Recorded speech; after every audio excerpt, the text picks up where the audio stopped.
Perkenalkan, nama saya Ari, saya dari Indramayu.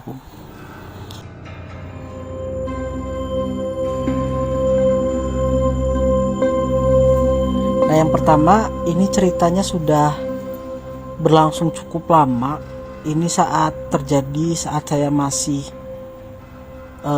duduk di bangku SMP.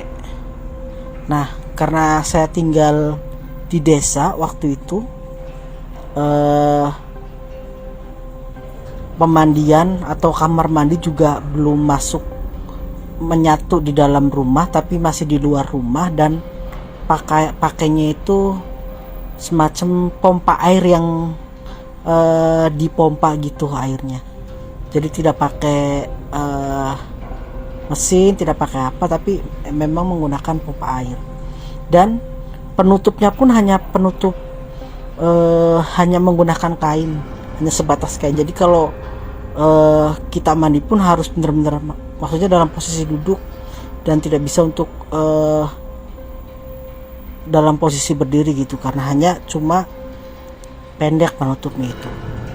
Dan untuk informasi saja, rumah orang tua saya itu di belakangnya itu langsung ke area sungai.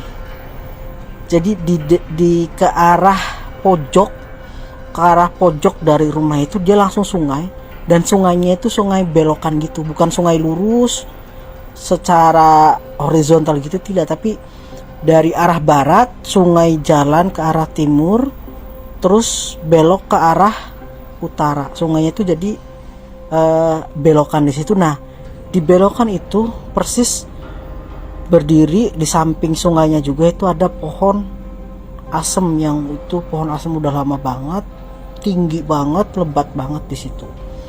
Nah, suatu hari saya mandi, dan mandinya itu memang mepet-mepet maghrib, kan masih ada orang-orang azan gitu. Saya mandi tuh sambil mandi.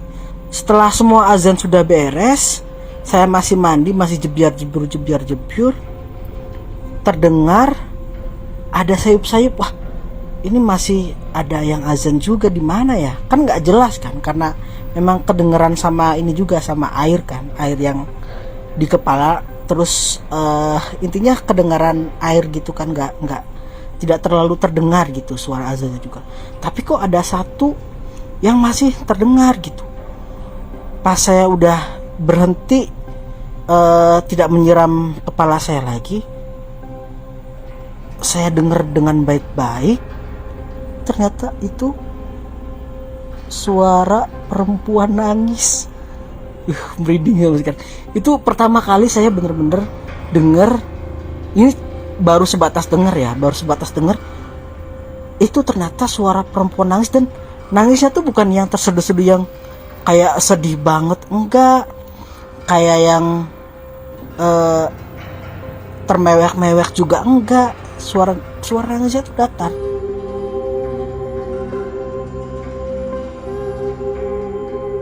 Astagfirullahaladzim. Dan itu suaranya jelas itu suara orang nangis. Dan gak mungkin itu seseorang yang mau nakutin saya, dan gak mungkin juga suara orang lain yang kebetulan lewat, gak mungkin. Karena di daerah situ, di belakang rumah itu udah gak ada orang-orang lagi, karena memang itu penerangannya pun masih sangat kurang di situ. Astagfirullahaladzim. Saya langsung ambil handuk, langsung masuk ke rumah. Dan masuk rumahnya tuh karena pintu rumah saya itu ada di sebelah barat dekat asem itu, saya nggak berani. Saya lewat timur, terus masuk ke lewat depan rumah, karena rumah orang tua saya itu karena memang masih jauh dari rumah-rumah orang lain gitu. Rumah kakak saya pun itu jaraknya masih ada sekitar 20-30 meteran dari rumah orang tua saya, dan itu tuh masih kosong gitu, nggak banyak rumah, makanya saya berani lewat situ. Nah, itu cerita yang pertama, masih hanya sebatas suara. Itu pertama kalinya saya dengar suara kayak gitu tuh. Nah, yang kedua, masih saya waktu SMP juga, entah berapa bulan setelah kejadian itu, ini kejadiannya sama hampir di situ juga. Nah, jadi tadi kan sebelah barat itu asem kan, sebelah barat pojok itu asem, sebelah utaranya itu kayak kebun, kadang juga di sawah di situ. Nah sebelah pojok timur, nah itu masih ada semacam, kita nyebutnya kalau orang kampung itu balong. Balong itu kayak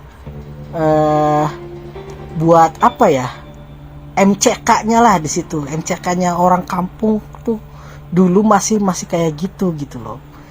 Saya nggak pernah berani buat buang air besar, karena itu MCK, buat air besar di situ sendirian saya nggak pernah berani. Sampai sekarang karena emang rumahnya masih ada di daerah situ tuh, memang penerangannya masih sedikit dan belum ada banyak rumah, masih belum banyak ada rumah gitu. Nah suatu ketika masih SMP juga, saya mau buang air besar itu diantar sama teteh saya. Nah teteh saya itu yang punya rumah tuh yang tadi saya bilang jaraknya sekitar 20 meteran lah dari rumah orang tua saya ini, sebelah baratnya. Nah dia dekat situ, dekat balong, kita nyebutnya balong itu masih sekitar jam 9-an, saya ingat banget. Saya kan di situ kan minta dianterin. Nah teteh saya otomatis jaga jarak dong, jaga jarak agak jauh tuh dari situ. Saya udah buang hajat lah intinya mah di situ. Saya lihat ke arah barat, tepat di, jadi tuh si MCK-nya itu sama si apa namanya, si asemnya itu emang secara garis lurus gitu. Nah si MCK-nya sebelah timur, si asemnya sebelah barat. Itu deket-deketannya, paling jarak 20 meteran itu tadi saya bilang, 20-30 meteran itu. Saya udah lagi ngelamun aja biasa. Saya lihat ke arah asem situ, ada jalan kecil yang ngehubungin antara asem sama MCK itu. Saya langsung merinding sejadi-jadinya. Saya lihat kayak semacam orang jalan. Itu tuh putih, jadi kayak orang bayangan, tapi itu putih. Astagfirullahaladzim. Kalau orang jalan kan kayak kelihatan kan, dia ritme jalannya kayak gimana, kayak rendah tinggi rendah tinggi rendah tinggi gitu kan.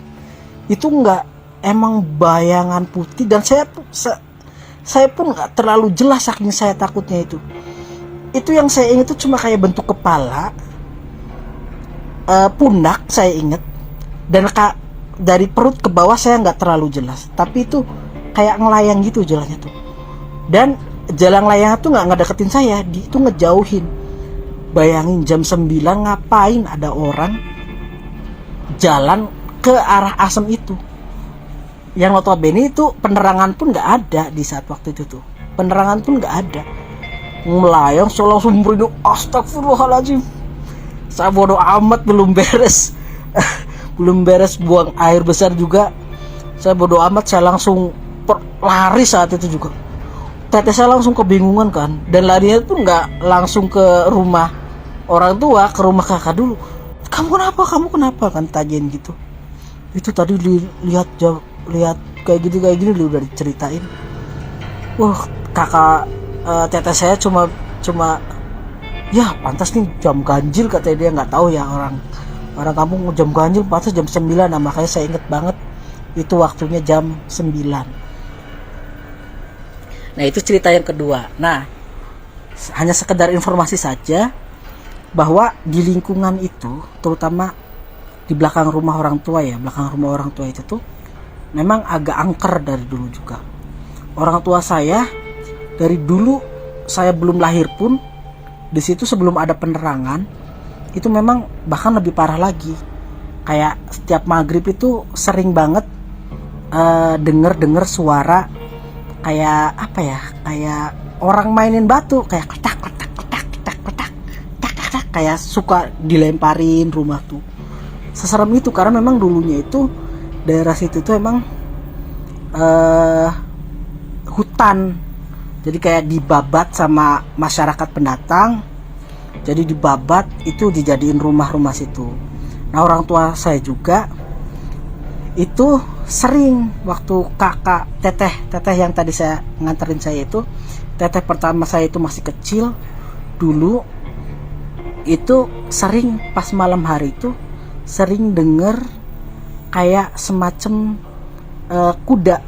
Jadi itu di jalur kecilnya itu sering kayak ketak ketak ketak ketak, kayak kuda kencana gitu, kayak semacam ada lonceng-loncengnya gitu, terus ketak ketak ketak ketak gitu.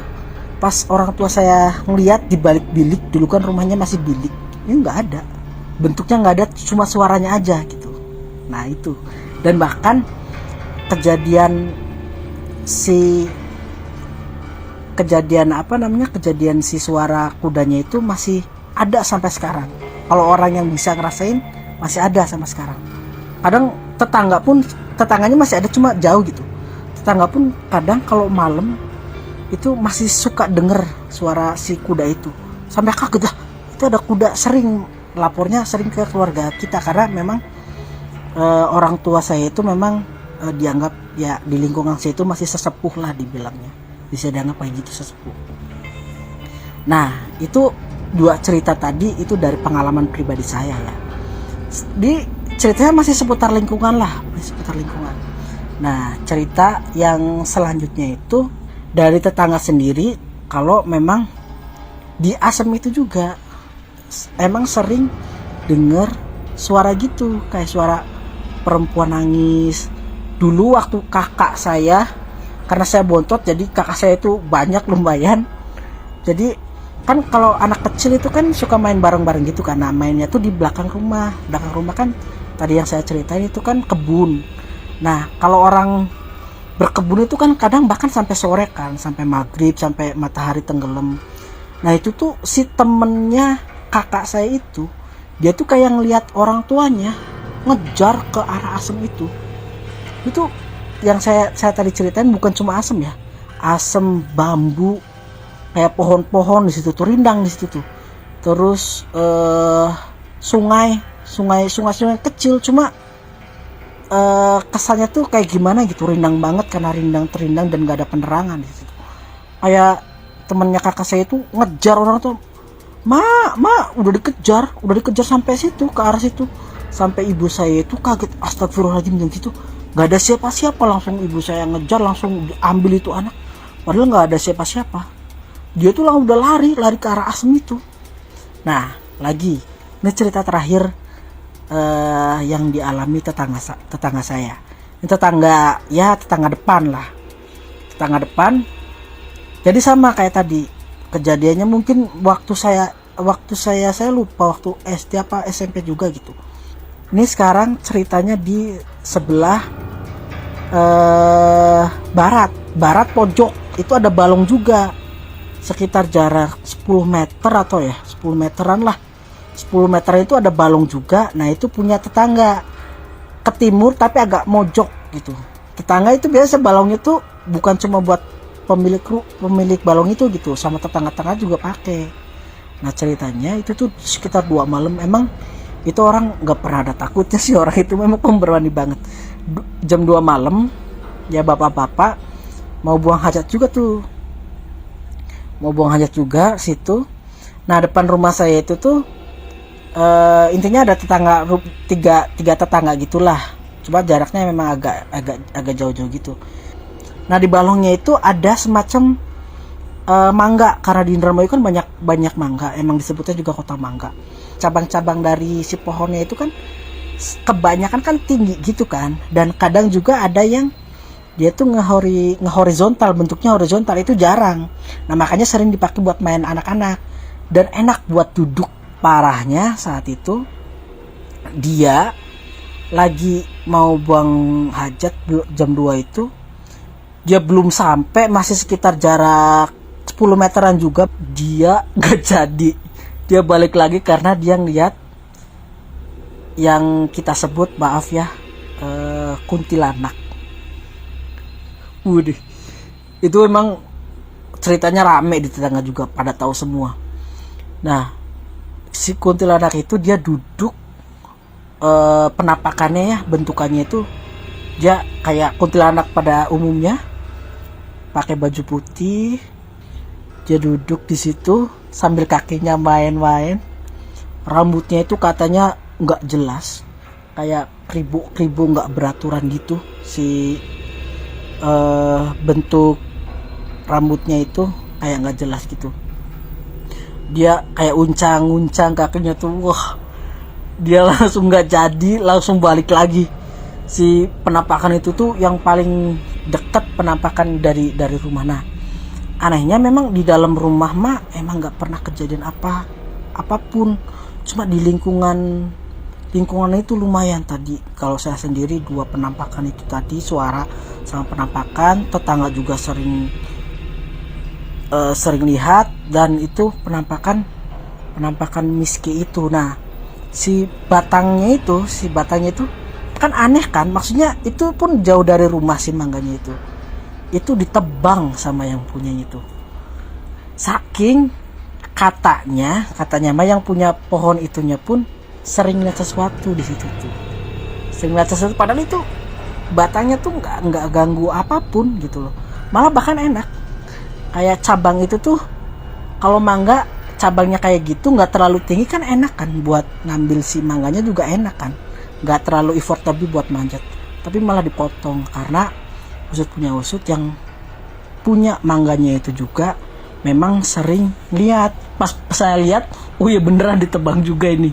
Ternyata cabangnya. Emang itu penerangannya kurang banget dulu tuh di situ.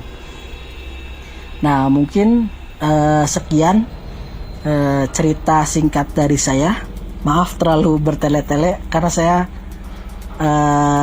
masih kurang bagus untuk menyampaikan cerita. Ini mungkin cerita pertama saya. Nanti untuk cerita-cerita selanjutnya akan saya kirimkan insya Allah di lain waktu. Terima kasih untuk semuanya, sehat-sehat selalu. Nah, assalamualaikum warahmatullahi wabarakatuh.